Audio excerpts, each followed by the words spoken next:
Hi everyone, welcome to Python life YouTube channel. ఈ వీడియోలో మనము AWS గురించి తెలుసుకుందాం. ఓకేనా?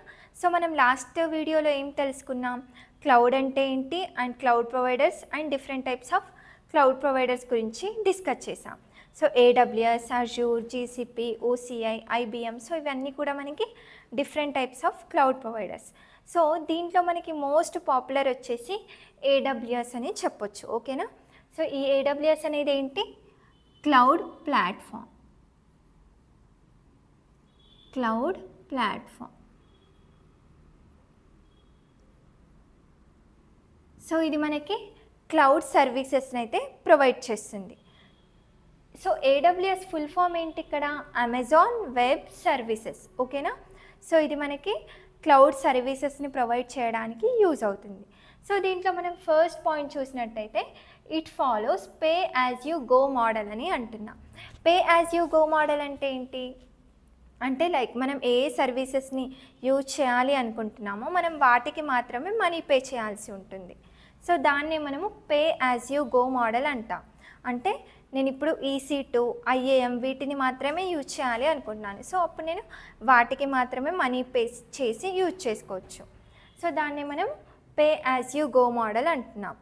అంటే బేస్డ్ ఆన్ సర్వీసెస్ని బేస్ చేసుకొని మనం మనీ పే చేయాల్సి ఉంటుంది. ఏ సర్వీసెస్ని యూజ్ చేయాలి అనుకుంటే ఆ సర్వీసెస్కి మనం మనీ పే చేసి యాక్సెస్ చేసుకోవాలి.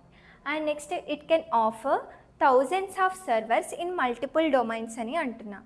అంటే ఇది మనకి మల్టిపుల్ డొమైన్స్లో థౌజండ్స్ ఆఫ్ సర్వర్స్ని ప్రొవైడ్ చేస్తుంది, ఆఫర్ చేస్తుంది. ఓకే.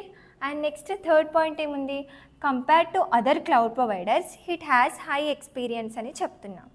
అంటే వేరే క్లౌడ్ ప్రొవైడర్స్తో కంపేర్ చేస్తే ఈ AWS అనేది ఎక్కువ ఎక్స్పీరియన్స్ ఉంది. It has high experience and most popular అని చెప్పొచ్చు. సో ఇవి మనకి AWS పాయింట్స్. అండ్ నెక్స్ట్ ఇక్కడ చూస్తే మనకి ఇక్కడ సర్వీసెస్ ఉంటాయి AWSలో. ఇక్కడ కంప్యూట్ సర్వీసెస్ అని and storage services, database services and networking services and security services అయితే ఉంటాయి. సో ఇలా డిఫరెంట్ టైప్స్ ఆఫ్ సర్వీసెస్ ఉన్నాయి కదా. సో ఇప్పుడు కంప్యూట్ సర్వీసెస్లోకి మనకి EC2 వస్తుంది. అండ్ నెక్స్ట్ స్టోరేజ్ సర్వీసెస్లోకి S3, EBS, elastic block storage. Okay. And next EFS, elastic file storage. So ఇవన్నీ కూడా మనకి స్టోరేజ్ సర్వీసెస్లోకి వస్తాయి. అండ్ నెక్స్ట్ డేటాబేస్ సర్వీసెస్ అనేసరికి like RDS, DynamoDB. Okay, DynamoDB ఇవి మనకి డేటాబేస్ సర్వీసెస్లోకి వస్తాయి. అండ్ నెక్స్ట్ వచ్చేసి నెట్వర్కింగ్ సర్వీసెస్లో మనకి VPC వస్తుంది, virtual private cloud. Okay. And next security సర్వీసెస్లో వచ్చేసి మనకి IAM. ఓకే. సో ఇవన్నీ కూడా మనకి AWS సర్వీసెస్ అని చెప్పొచ్చు. ఇంకా మనకి చాలా సర్వీసెస్ అయితే ఉంటాయి, క్లౌడ్ వాచ్ అని. సో ఇంకా డిఫరెంట్ టైప్స్ ఆఫ్ సర్వీసెస్ అయితే ఉంటాయి. సో ఇక్కడ మీకు జస్ట్ ఎగ్జాంపుల్, కంప్యూటర్లోకి ఏది వస్తుంది, స్టోరేజ్ అంటే ఎలాంటి సర్వీసెస్ వస్తాయి, డేటాబేస్ అంటే ఎలాంటి సర్వీసెస్ వస్తాయి అనేది మీకు చెప్పాను. సో ఇది మనకి AWS అండ్ AWS సర్వీసెస్ గురించి.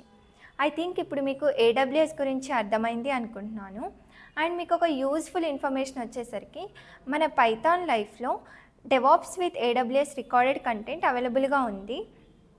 ఇఫ్ మీరు పర్చేస్ చేసుకోవాలి, నేర్చుకోవాలి అనుకుంటే అక్కడ కాంటాక్ట్ డీటెయిల్స్ ఉన్నాయి. వన్స్ వాళ్ళకి కాంటాక్ట్ అయితే మీకు వాళ్ళు డెమో అండ్ సిలబస్ సెండ్ చేస్తారు. నచ్చితే ఎన్రోల్ అవ్వండి.